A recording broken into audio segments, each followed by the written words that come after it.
dermawan, baik hati, suka menolong. Si Bang Ojak lah enak, Bang Ojak.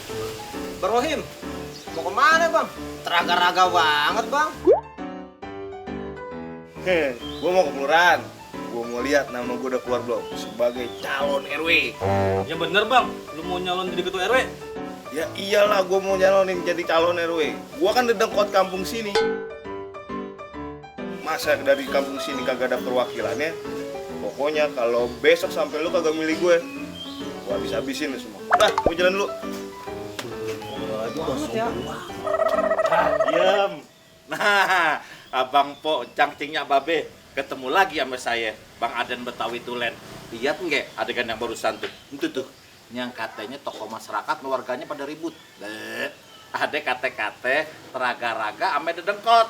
Mau tahu nggak artinya apaan? Nah, kalau teraga-raga ini teburu-buru.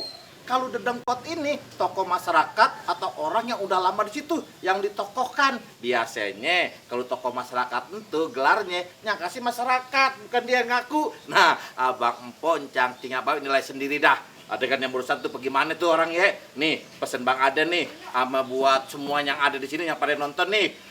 Kaosnya belang, celananya genggang, pakai sepatu, talinya putus, yang ini dipegang, yang eno dipegang, satu nggak ada yang becus. Udah sampai sini, insya Allah enak tuh, ketemu lagi Bang Aden. Ya, assalamualaikum.